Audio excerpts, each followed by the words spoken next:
Hey, this is Kelly. And this is Sue. Welcome to Front Porch AF, where friends and neighbors gather to have a drink and a laugh and figure out how to solve all the problems of the world. Cheers, y'all. Cheers, y'all. Hey, Sue. How you doing? This is another configuration. For everybody on audio, you don't know and you don't care. Here. But for those of you on video, we're trying out another setup. This is getting closer. We're getting closer to the actual setup. Sure. I mean, it's an actual setup now. Well, I mean, to the permanent. To the permanent one. It might involve a kit set. Kit gave me $200 for my birthday. Oh. Thanks, Kit. And Did she know it was my birthday, too? I'm going to have to tell her when my birthday is. Yeah, that's right. Because, anyway, so I'm going to buy the perfect size table. Okay, awesome. With that, and it's going to be called the Kit Set. I love it. Yeah. Can we get our name painted on it? Oh, we could have it engraved. Yeah. We could have it tattooed. I have a wood burner, so we could You do? Yeah, oh we should stencil You it. have every kind of electrical thing known to man, don't you? And have things that you need that have purpose. Okay. Anyway. We've got a great show coming up. We have a great show. What are we doing today? Part of the reason we started this podcast was so that we could bring about positive change in the world. We've had lots of guests who work toward the betterment of the entire universe. But our guest today puts people who want to do good together with organizations that need to have some good done. Oh, that's really awesome. And that is JANN SEYMOUR of Hands On Nashville, and can't wait for you all to meet Jan. I can't wait. I love Hands On. Yes. So. Anyway, so what are we going next? Drink of the day. Drink of the day. Speaking of best guests ever. Speaking of best guests ever, right? Okay. Jan brought her own cocktail. This is the Pontoon Colada, and this has a lot of rum in it. Thank you, Jan. Yes, thank you, Jan. What are you doing? I'm having a Miller Lite. Miller Lite. But my huggy today is New Orleans Saints. And why would that be? And that is World Traveler. Roll right into my neighborhood notes if you want to go ahead and get started with that. No. Okay, fine. I mean, yes. Roll in. Yes. I mean, it was a natural lead-in. It was a natural lead-in. It seemed like it was working for me until you were like... I blame the rum. Okay, we can do that. No, so Pipes and I are going to JazzFest. We're leaving. Okay, wait a minute. Piper is crawling on the floor. Okay. All right. Back to the neighborhood notes. Yes. Don't get distracted by Piper crawling. She's just getting a beer. But so we're going to be in New Orleans next week, and we have brass passes to JazzFest. So we'll be at JazzFest both weekends, and then we got a place that we're staying during the week, and we're going to work next week because we both work remotely, so we'll be working during the week. Super excited. Oh, I love JazzFest. We didn't have a big. We had like a small, like family style crawfish bowl last night. I know, and I got my hip. I just had hip surgery, and I couldn't sit that long. So I think it was all that basketball. If you hadn't been out there shooting basketball, and for hours, I was amazing. You were. We got it on video. You did it 100%. You didn't make a goal, and we have it on video. Hey, you know what? That'd make a great show, women's basketball. Because that's coming to Nashville. I'm so excited. We're getting Nancy Van Reith. If you're listening, we want to talk to you about it. Okay. Neighborhood notes. You go. One other thing, the weather. Like I'll complain when it's so cold, and today's so lovely. So I just want to say a big shout out to Mother Nature making us have a good day. But also, please stop with the storms. Oh, my gosh, Southern Night. I've got so many trees down again. It's like, ugh. And you sent me some video of you. The cleanup. Yeah, the cleanup. And I've put together a small video, which I will be mounting, about you and Cecile out taming the wild.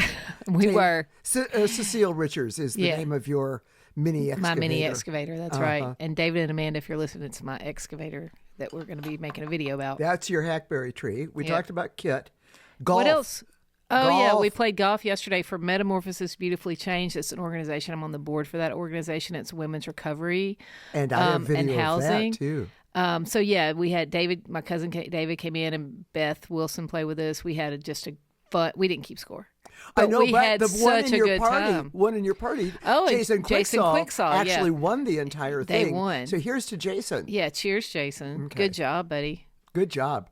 And also good job just being Jason and being married to our favorite Megan Palmer. Yes, Megan Palmer. Exactly. So what's going on with you? I mean, Well, the first thing is, and I'm reaching down because oh my goodness. this is I love this. I don't even know what you're about to say, but I already like it. At the crawfish boil, I was going to bring deviled eggs, and you have been going on and on. You make the best deviled eggs in the whole wide Thank you world, very much. universe. They're the only ones you'll eat. It's the only ones I'll eat. But I normally use Hellman's mayonnaise because I'm from the Midwest. Oh, stop. You like it. You've been going on and on about Blue Plate. It's the best mayonnaise ever. So, and I'm holding this up for the camera, but there will be pictures on the web if you're listening. I found, and it took me a long time to find Blue Plate mayonnaise. You know how I found it? Went to Amazon. I had to buy 6 bottles. I have 6 bottles. So one of these is for our guest, JANN SEYMOUR. And if anybody else out there wants a bottle of Blue Plate mayonnaise. I have some people who want it. Okay. Like me. Well, no, I'm people, going to keep a couple of them because it's a good mayonnaise. It's good. Well, it's not as good as Hellman's, but it's good. It is. And as you know, as we've discussed, I know of the results of 3 taste tests where Blue Plate has won. Well, and they we were are all going, supervised by you. Well, so no. One One of them was not. One of them was not supervised by me. But we're going to have a Front Porch AF mayo blind taste test. I've already got 2 people that want to come do it. Okay, and then we're just going to say, for the record, Miracle Whip will not be allowed. No, Miracle Whip is going to be in the taste test. It's not mayonnaise. But it'll be part of the taste test because we have to see. Is that going to be the double blind or whatever? Who's the weirdo? Yeah. Who chooses Miracle Whip? All right. For my birthday. Yeah, we both had birthdays. Yes, you did. Happy birthday to both of us. I got you a glass that had your picture on it with a Miller Lite. And it was a glass. tall glass. We'll put a picture of that. I took a lot of thought. Into your and I planned it. I put a lot of thought into yours too. And strangely enough, as sometimes happened, our birthdays are only a few days apart. You put a lot of thought into mine too. A lot of thought into yours. You got me a big vodka gimlet glass. Yes, that was the plan. That's what I thought about. It had Front Porch AF logo on it, and it had #1 Podner. Sue Podner. Like partner, only Podner. Exactly. Which is very sweet. And I would have absolutely adored drinking out of that. What happened, Kelly? When she ordered it on the internet. It turns out it was a shot glass. It was a shot glass. And so now it's the world's. What is it now, Sue? Hold on. I am going to have to put on white gloves. Oh, God. To handle this museum piece. Here it is. It is encased in a museum display case. This is the world's smallest vodka gimlet glass. And I don't want to ruin it by using it. So this will be forever. This is on display. Okay. For radio listeners, I still say radio. I am showing you the world's smallest vodka gimlet glass. Front Porch AF. And it is logo. in a museum display case that I got off the interwebs. On the back, it says Sue. Yep. Hashtag Podner. Yeah. And we'll put it right next to the blue plate. Put it right next to the blue plate. There we go. Yeah, there you go. There we go. Awesome. Yeah, here, I'll turn it around for the camera. And all of this, of course, will be on the web and on socials. So don't worry if you're not watching this on the I love YouTube. the white glove, though. Like, that's a special touch that I didn't expect. When they sent me the little case to put together, it had white gloves so I wouldn't ruin the museum quality artifact that I was putting into the case. It's hilarious. But if I haven't thanked you for the best bad birthday present ever. You're so welcome. Oh, I'll just do what I can do. Thank you so much. I haven't seen you drink out of your. Well, you'll drink out of it sometime, I'm sure. We had margaritas. Gift. I had a margarita in it. Oh, cool! Excellent. At some point. We remember we did the shaker. Okay. Yeah. Let's see. Neighborhood notes. I think we've done it. Mayonnaise and vodka glasses. Yeah, I think we're good. I think we are. I think we're caught up. Farmers market opened today. Today being Sunday, April the 19th. they're Ampui opening Station. they're opening in April now? Yeah. I thought they used to do it in May. Oh well. It's basically May. And mailbox next time. We have a mailbox coming up, don't we? I have absolutely nothing other than nice comments that people have left. Oh, I know. It's great. People are like, well, they really... I know. we really appreciate the it's back very and forth. good. We try to get to them all. By the way, people who send us messages on Instagram, I don't know how to get to Instagram messages either for my own account. So if you ever send anything to me personally on Instagram, I might not see it for months. Got it. I'm more of a text or Facebook Messenger person. And Oh, I do. You know, one thing, Kit came to see us, and that was really a lot of fun. And I'm hoping that we have some video or some pictures of Kit's eyebrows. we do. Oh, that's right. My sister had an eyebrow disaster. She had an Zen eyebrow. and the art of eyebrow maintenance. God. She had an epic fail. She had on epic when her fail. eyebrows were getting dyed. Like kind of like Groucho Marx to me. Oh, well, a combination of Groucho Marx and Joan Crawford. It was so crazy looking. And yes, there will be photos, Catherine Mary. Will she let it? I hope she'll let us share this. Oh, yeah, photos. she will. And I told her I would disguise her by only using, from the nose up. But since I'm going to label it Kit. Oh, my gosh. The clock. By the It's way, time. everybody can see the studio Everybody clock. can see the studio clock today. And that means the clock is time to welcome our special guest. And again, I'm going to read the introduction because I don't want to screw up, because she deserves all this and more. I am a huge fan of our guest. Today's theme, I'm just one person, how can I help? That's a great Okay, thing. bye. Okay. Our guest is JANN SEYMOUR. JANN is Senior Director of Volunteer Engagement with Hands On Nashville, which connects thousands of volunteers with more than 200 nonprofits and community organizations. And if you've ever wondered how one act of service can ripple through an entire community, stick around. JANN has a lot of information on that. JANN hails from Rush County, Indiana, fellow Hoosier. She got her BA from Ball State and a Master of Public Administration. Both of my sister and my brother graduated from Ball State, so I'm a big Ball State fan. Awesome. And she's got her Master of Public Administration from the University of South Carolina. That's cool. In South Carolina. I won't sing.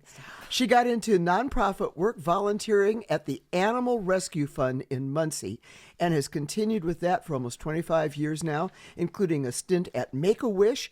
She was an AmeriCorps volunteer, and she worked as director for NeedLink Nashville. And for the last 8 years, she's been with Hands On and United Way. JANN is also a singer-songwriter who plays a mean autoharp. After college, JANN got some advice from fellow musician Phil Lee, also known as the Mighty King of Love, to come to check him East out. Nashville, a great place for a starving artist. And that's where JANN and I first met, when she was living in East Nashville. You can catch JANN and her acoustic band, the Midwesterneers, playing Nashville's one and only Brown's Diner. But until then, welcome to our Jan. front Come over. porch, JANN SEYMOUR. Thank you for Yay. hanging with us. I love the name of your band. Thank you. So I'm from Indiana. My singing partner is from Wisconsin. Her husband is from Michigan. My husband is also from Indiana. So we do a lot of farm core. Oh, that's awesome. And you all use your turn signals, don't you? Absolutely. Absolutely. Am I a monster? Okay. Let's start with Volunteering 101. Yeah. What does Hands On Nashville do, and how do they do it? Okay, so there's a lot of different things. I think the thing that people know us most for is when there's a disaster, right? Flood, 2010 flood is when I first. Yes. And a knew lot about of you. people, if they're really old school, remember the 98 tornado. I bet. But the 2010 tornado, the Madison tornado a couple years ago. And Yeah. right now we are still picking up ice storm debris. Oh, yeah, me too. So that's when we lead volunteers ourselves. But all year, all the time, we have about 200 other nonprofits that need volunteers. And so we are just that connection point, because you might want to do something, but do you have time to do all the research and call around to everywhere and say, hey, what do you have available? Or even go on all of those websites. So people can come to the hands-on calendar and just go to one place and see what 200 different organizations are doing. And it is calendared. So if I say, hey, I have time free at 9 o'clock this Saturday, there's 5 things going on that I could help with. So it's all calendared out. And then if people really want to get in deeper, there's also like a long-term and skilled volunteerism page. So I know I have every Wednesday free. I want to do something with that. What can I do? So they can go to the skilled page and see what's available that they can really dig into as well. That's wonderful. That's actually very sophisticated. Yeah. That whole network of doing that. And I've volunteered with y'all during the Madison tornado. Yeah. 3 years ago? 3 years ago now. Yeah. And I was like, wow, it's super coordinated. And there you have to sign waiver, like you have a shirt and everything. We don't just want by the way, people wandering into your yard unidentified. Links to all of this will be on the web. It's just HON.org. Correct. handsonnashville.org. But we'll Hands On have is a bigger organization, right? Yeah, we are now. So we became part of United Way in 2024. We were our own thing for a little over 30 years. And we were working with the same partners as United Way. When they were raising funds for disaster and giving those out to partners, we were getting the volunteers for them. And we just kept finding ourselves crossing paths and saying, well, how do we work together better? And they offered to sort of adopt us and do all of our finance, all of our IT, all of our back-end stuff, so that I used to be operations and now I get to do the fun stuff. I actually get to do the volunteer engagement piece. That's wonderful. Okay, so I'm a person who would like to volunteer for something. Yes. What difference will I make? What if I can only volunteer for one thing? Is it even worth it? I mean, is there a benefit for just doing one thing one time when I can, or should I think I should do it every week, you know? Yeah. It's the collective power, I think, is what we get to do, because you could have one Sue and one Jan and one Kelly, and we all work together to get the thing done, right? So there's a food pantry out there that needs somebody every Thursday at 10 a.m. They need 10 people, and they can't do what they do unless they get 10 people every Thursday. So if you're one of that 10 one Thursday, you're helping that food pantry stay stocked and be open when people need it. But I don't have to do it every Thursday. You don't have to do it every Thursday. I can do it when I can. Yeah. And because I know there's a lot of guilt about not being able, you know, if you've got a full plate. Consistently do it. Yeah, but you can make a difference with that one. Is there a butterfly effect to volunteering, do you think? I think there is. I mean, you never know with what you start, where it's going to go. So I think back to my first volunteer activity that I did regularly, which was at the Animal Rescue Fund, or ARF, in Muncie. ARF, I love my ARF. And they're still around. And so I started going to volunteer. I met this dog named Baxter, and I didn't know anything about dog fighting until I met this little dog that was just full of scars that had been used as a bait dog. So I had to go back and just check on Baxter. Mm-hmm. And then I had to go back and check on Baxter's friend that I had just met. And I just kept finding myself going back. Well, in that time, I brought a friend along. And she is now their shelter manager here 20 years later. Oh, wow. That is so cool. And has trained countless other people. And so you may just do your thing, but you never know what you're going to inspire in someone else just by your example. That's great. That's awesome. I had a question, kind of going back to that Madison tornado period. We were working at private homes, and we did like 1 yard. I think we had like 2 yards that day. How do y'all figure out who needs the help in those kinds of situations? Yeah. So there's this really cool system that this gentleman named Aaron Titus runs called Crisis Cleanup. And people can either put their information in through the Nashville VOAD, which is our voluntary organizations active in disaster, which is a fancy way of saying... Well, that's an acronym. Yeah. Oh, okay. All of our organizations that come together. So it's us, and it's Second Harvest, and it's Community Resource Center, and it's everybody that works on that disaster comes together. So they can tell the VOAD what they need. And then we'll use crisis cleanup to map it out.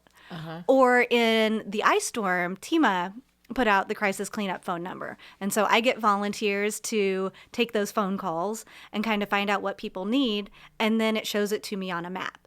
So we might have something like the Madison tornado where we look at that map and there's about 300, 400, 500 homes, right? Yeah. That need help.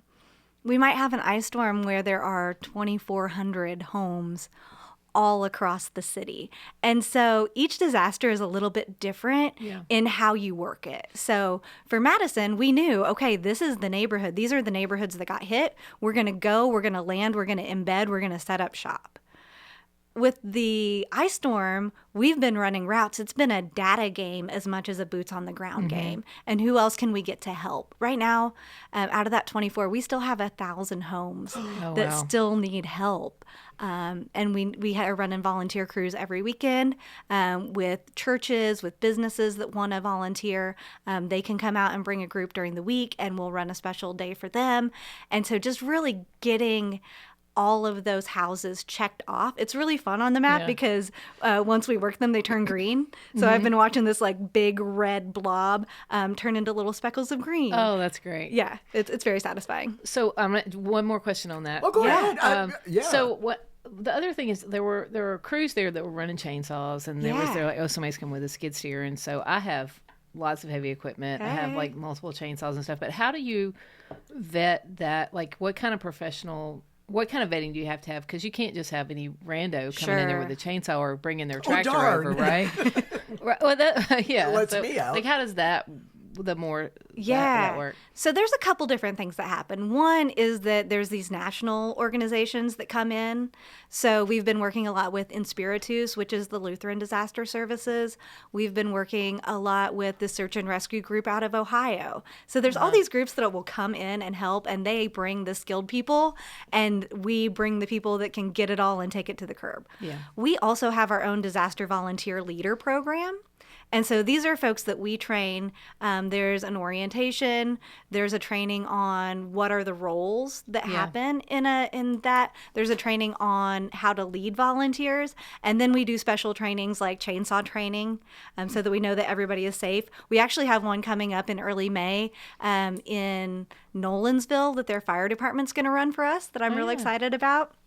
So if people want to do that chainsaw training, we got an opportunity. We do a Stop the Bleed training with Vanderbilt. Oh, awesome. Yeah. And then like a regular first aid. We've done a mental health, disaster mental health first aid. So all the different little things that you can think of. So we have our basic trainings, but then we also try to do some special things for those disaster volunteer leaders. And so everybody's out there wearing their yellow shirts. These are our orange shirts that we know are trained and able to make sure that everybody's safe in those instances. I love that. I mean, because that shirt is a big deal. That's how you guys know who's with you, and then what their role is. It's so good. And that, like, when I hear you talk, I'm thinking like, you guys have been doing this for years, and this experience has allowed you to build this really cool system where you can plug people in out, and you know what people need to be trained on. And we have an incredible disaster response manager who is from Puerto Rico. And after Hurricane Maria, decided that was something that she volunteered on and really just took it to heart. And so she got some more training in that. She was an EMT. And so she got more training in that. And we've been really happy to have her here in Nashville. That's awesome.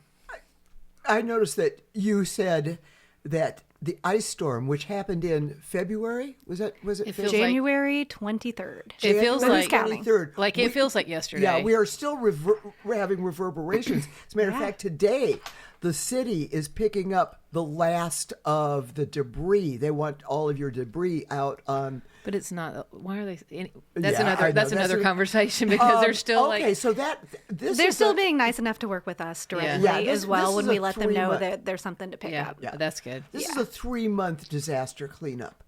How long does it take for a tornado?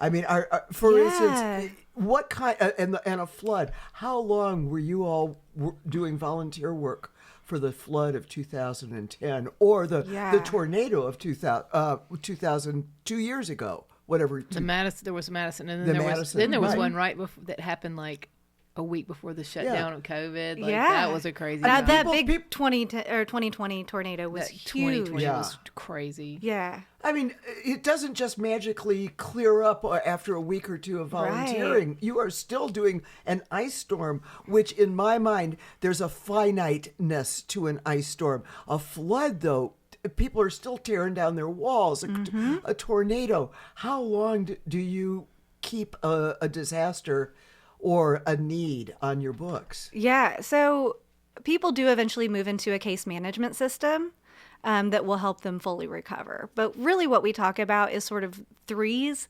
So usually emergency personnel are on the ground for the first 3 days. So people get real excited and want to take those chainsaws out right away. Right. Mm-hmm. And so a lot of our job in the first 3 days is just saying, okay, y'all, we're trying to figure this out. We're trying to figure out where we can be needed. But right now, the emergency personnel need to be out there on the ground getting everything put together so that it's safe, so that the power lines aren't down, so that you're not walking through mucky water. So like, what are the things that need to happen first? So the first 3 days are an emergency, right? Your first 3 weeks are going to be that response from volunteers. That's a really strong response where we embed into that neighborhood and really just work really concentrated in that area. It's going to take about 3 months for volunteers to do most of the volunteer work. But then you're going to look at 3 years to get everyone recovered. Wow. So I know around the time that the Madison tornado hit, we were just then closing out some of the final cases from the 2020 tornado. Wow. Because you have to work with the insurance. You have to figure out what's available. They just made the FEMA declaration for this ice storm for individual assistance. So if you had home damage, this is a really good time to be looking to see if you're eligible for some of that FEMA assistance. Yeah. Okay. So it does take a while to get everything together. And you think about all of the things that you lose and that you have to build back, or maybe you're displaced. How long does it take you to get back into that home, to move everything out, to move everything back? I know you all went through some flooding here in this room, though, that we're sitting in. I do remember that. Yeah. And it really takes a long time to get your home feeling like your home again. Yeah. Did you ever have any flooding at your place? No. I mean, my house is so far up on that hill. That's true. If my house floods, Nashville downtown is underwater. Yeah. What about? I know we want to get to the. No, that's okay. Yeah. But one question. So we've talked a lot about disasters, but y'all do other stuff. And my brother was with Hands on Nashville, Memphis. I know, like all kind of little community events that when there's no disaster. So what other kind of really cool stuff y'all do? Yeah. So. Let's see, there's 200 partners. Some of my favorites, one is our friends at Shower the People. Mm-hmm. Oh, and they have Those a guys are bus. And they take it out to areas where a lot of people who don't have housing would gather for meals or different things. And the volunteers help, turn it over between guests, make sure everything's ready for the next guest, help hand out clothing. Because it's not just you're taking a shower, but you might have been having to wear the same clothes for 3 days, right? Yeah. Let's freshen up. They also have laundry services. Yeah, they used to set up at the church here on the corner. Yeah. And I was volunteer with them for a bit. Now that's anyway, but they go wherever the need is in different times. So that's one of my favorite ones. And that's Shower the People. That's Shower the People. We're going to have a link on the website. Oh, great. Okay. Yeah. And you also mentioned our friends at SAFPAW. That's right. Southern Alliance for People and Animal Welfare. Yes. Yeah. And they're great. We're still working on them and getting formal partnerships, but I just always like to point out that there's formal volunteering, and then there's just that thing that you know about in your neighborhood that is just such a good cause. And Lori over there just do such great work. I got to know them when I was working at NeedLink. I met a woman about my age, and she had lost her housing because of some mental health challenges and was living in the woods with her cat. Mm-hmm. And just adored that cat, would not do anything for herself if that cat couldn't be taken care of. And so SAFPAW was able to find a foster for her cat so that she could be safely housed and kind of move around as she needed to for a year until we were able to get housing. And SAFPAW is an example of, you hear something about people and animal. Oh, I'm allergic to dogs. I'm allergic to cats. I can't help. But they also run the sandwich program. Yeah. And I participate in the sandwich program. On Saturdays, they make and distribute sack lunches. Yep. And people bring in pre-made sandwiches by the hundreds, and they pack them up. And so just because you see the name of something like river and, oh, I can't swim, it doesn't mean you can't volunteer. That's right. Yeah. The flood of 2010 first made me aware of Hands on Nashville, and you said that your brother Kelli works with Hands on Memphis. I don't think he still do. He did it a few years ago, and I think he was even on the board for Hands on Memphis for a while. I think he's too busy doing swim meets and soccer, travel soccer club now. But for a while he was on the board. Well, if you don't have a hands-on or an official organization in your town or your community, how do you have suggestions for people who may want to volunteer but don't have a formal hands-on organization? Yeah, they may have a United Way as well. And that's one reason that it was such a good combination of hands-on and United Way, is that a lot of different United Ways, most communities in America are served by a United Way, and a lot of them do have volunteer engagement opportunities. But just get on Google. Really Get on the Google and just say, volunteer, and then what's your issue area, and then your town. So say I'm in Indiana again, and I'm in Shelbyville, and I might want to know what to do with animals in Shelbyville. And if I go on Google, I bet I'm going to find a rescue. I bet I'm going to find a shelter. I bet I'm going to find a couple of things that I didn't even know existed that are there in my town that need help. Because that is something that we know, is that nonprofits right now are getting asked for more and more and more services as people's benefits get cut. But then at the same time, the nonprofit grants are also being cut while we're seeing all these funding reductions. And so volunteers are just really more important forever to get all of the people, all of the services that they need. Nonprofits are being asked to do more and more, but they don't have more money to do it. But what they can do is get more people involved. And that really does make the difference. Can I switch gears here? Switch gears. Shift I into want second. to switch shift into gears third. to the auto harp. Oh, the auto harp. Okay. All right. We have our guest plays the auto harp. And you're going to stick around for a bonus video. Love that you play the auto harp. I know. It's so cool. Why? Oh, and as I say, you wrote a song called Sunday Beer. I did write. Yes. Because in Indiana, yes, when we were growing up in that Indiana, might be my new theme song. Yeah, you couldn't buy beer. And then, on Sunday. You couldn't in my hometown was dry forever, but still. So you'd have to go out on Saturday to get your Sunday beer. Yeah. So or if you knew somebody, there might be a garage on the alley in your small town where you knew somebody. It might be a little more expensive and it might be warm, but you might be able to get some Sunday beer. That. Yeah. So what brought you to the auto harp?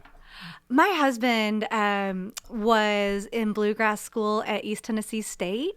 And I was fighting to learn how to play guitar with these little stubby fingers.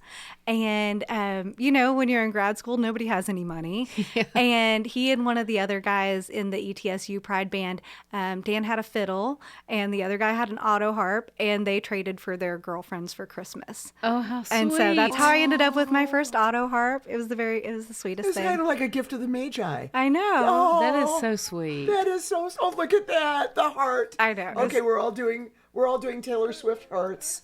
And I think he knew that I love some June Carter Cash. Yeah. Oh, yeah. Really, one of the events that they played there was actually at the Carter Fold. Over there in Virginia. It was so amazing just to be in that area. So I really love that sort of bluegrass, old-timey country music. So the auto harp goes really well with that. Yep. That's so cool. Yeah. We're going to get to hear it later, yes, right? Yes, we are. And the hands on the clock, everybody can see the clock. To finally have full transparency. Full transparency. On the front porch. Just like our government. That's what I like about us. You know that's what makes it the best government we've ever had. Best government we've ever had. Best government we've ever had. And Jan, if you believe that, I have a bridge in Brooklyn I will sell you real cheap. Thank you, Jan Seymour. Jan. Awesome. Cheers. I'm going to get Cheers. some more of your wonderful concoction here. Yeah. And so as we wrap this up, wonderful information. We're going to have all of this and more on the web. Jan Seymour, thank you for helping. Yeah, thanks for letting me hang out. Oh, this okay. Now we've got to wrap this Listen, up. I have numbers on my pages so that I don't get lost. Now we're Fine. Next week, I have no idea. What's coming up next?